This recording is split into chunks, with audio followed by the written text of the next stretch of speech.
Give और not to give. देखिए, जब दो लोग एक शादी जैसे रिश्ते में जुड़ते हैं तो उन्हें लेने के भाव से नहीं, देने के भाव से, उस रिश्ते में कंट्रीब्यूट करने के भाव से आना चाहिए। तभी वो रिश्ता सक्सेसफुल होता है, प्यार भरा होता है और हमेशा खुशहाल रहता है।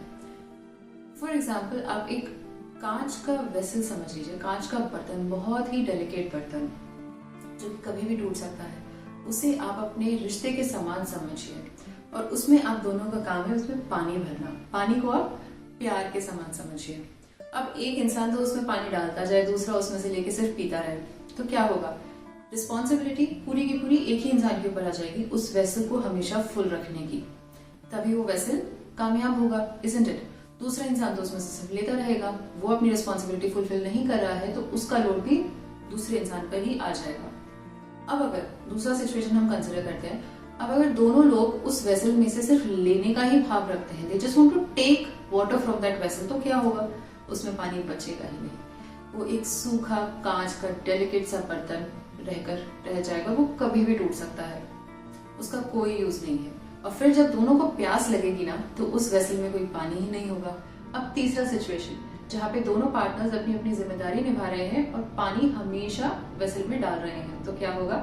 आपका शादी का वेसल हमेशा प्यार के पानी से फुल रहेगा और हो सकता है ओवरफ्लो भी करे। Is not the best situation to be done. तो इसी तरीके से दोनों पार्टनर्स को एक शादी में लेने के नहीं, देने के भाव से आना चाहिए। मतलब कि अगर मैं इस रिश्ते में एंटर कर रही हूँ तो मेरी जिम्मेदारी है कि मेरा पार्टनर हमेशा खुशहाल रहे, हैप्पी रहे, उनकी सारी needs, emotional, physical, mental needs जो भी है वो पूरी हो और जितना मेरी बेस्ट ऑफ कैपेबिलिटी होगी मैं उनके लिए करूँ। Same goes for the other partner also, क्योंकि अगर सिर्फ एक ही रिस्पॉन्सिबिलिटी लेगा उस शादी को चलाने की, वो नहीं चलेगी। और अगर दूसरा पार्टनर ये एक्सपेक्ट करेगा कि वो मेरे लिए करे बिना मेरे कुछ रेसिप्रोकेट करे, तो भी ये रिश्ता नहीं चल सकता। It creates an imbalance. Marriage is a game of balance between two people, इसलिए दोनों को एडजस्टमेंट करना पड़ता है, दोनों को रिस्पॉन्सिबिलिटी निभानी पड़ती है उस शादी को प्यार से, खुशहाल तरीके से चलाने के लिए। अब इस बैलेंस को हम वापस से कैसे लाएं और इसको हम मेंटेन कैसे करें? क्योंकि जब हनीमून पीरियड होता है ना, तब तो सब कुछ बड़ा अच्छा चल रहा होता है कि दोनों लोग एक दूसरे का बहुत ख्याल रखते हैं, साथ में डेट नाइट्स पर जाते हैं, एक दूसरे का मनपसंद खाना एक दूसरे के लिए लेकर आते हैं, कोई किसी को फूल देता है, कोई किसी के लिए कुछ गिफ्ट लेकर आता है। तो you show appreciation, gratitude, care, belongingness to each other. एक दूसरे की बातें सुनते हैं, हम बैठ के घंटों घंटों तक बातें करते हैं एक दूसरे से। पर जैसे जैसे टाइम बीतता जाता है ये सब चीजें सेटल डाउन हो जाती है। अब इसका मतलब ये नहीं है कि आपको वापस वही सब चीजें करनी है, बिल्कुल भी नहीं। आप चाहें तो कर सकते हैं, that is up to you, but that is actually not necessary. क्योंकि एक जो लाइफ होती है ना, वो छोटी छोटी चीजों से बनती है। रोजमर्रा की जो मंडेन एक्टिविटीज होती है, जैसे सुबह उठ के साथ में चाय पीना, ऑफिस जाना, ऑफिस से आकर साथ में बैठ के डिनर करना, फिर कुछ टीवी सीरियल मूवी देखना या अपना दिन डिस्कस करना, बड़े ही नॉर्मल सी बोरिंग मंडेन एक्टिविटीज होती हैं। लेकिन एक लॉन्ग टर्म मैरिज, एक लॉन्ग टर्म जिंदगी अगर आप दोनों साथ में देखना चाहते हैं, तो you guys have to find a way to experience and provide love and care through these activities. इसी से ही शादी में वापस प्यार, रोमांस और इंटीमेसी रीइग्नाइट होती है। तो आज हम इन्हीं स्टेप्स को डिस्कस करेंगे, जिसमें है स्टेप नंबर 1, ऑब्जर्वेशन।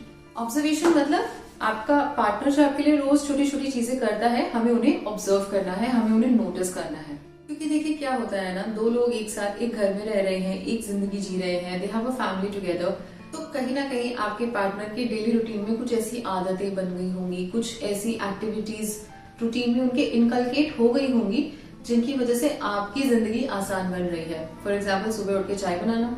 अब आपकी शादी को 3 साल 5 साल हो गए हैं, तो रोज रोज तो आप नहीं बोलोगे ना कि सुनीता मेरे लिए सुबह उठ के चाय बना दिया करो please. You don't say these things every day. After a while आपको पता होता है कि आपके पार्टनर की क्या नीड है और आपको उसे वो कैसे फुलफिल करना है, राइट? जैसे आपको अगर पता है कि मेरी वाइफ को घर में फ्रेश फ्लावर्स पसंद है, तो ऑफिस से आते हुए आप उनके लिए कभी कभी गुलदस्ता ले आए, जिससे उनका मन बहुत खुश हो गया। Take it up as an activity कि अगले 5 दिन तक आपके नोटिस करेंगे कि आपका पार्टनर आपकी लाइफ को कैसे आसान बना रहा है। आपकी कौन कौन सी प्रॉब्लम्स अपने आप ऑटो पायलट पे सॉल्व हो जाती हैं, आपको पता भी नहीं चलता है, only because your partner helps you out a lot. Minimum I would say कि आपको 5 ऑब्जर्वेशन रोज तो ऐसे करनी ही चाहिए, लेकिन अगर फिर भी 5 आपको लग रहा है कि नहीं हो पा रहा, तो एटलीस्ट 3 तो आपको मिल ही जाएगी। So once you have observed how your partner is making your life easy, और ये ऑब्जर्वेशन हम 5 दिन तक करेंगे, इसे एक पेपर पर भी हम नोट कर सकते हैं, and then we will move on to the next step, that is appreciation.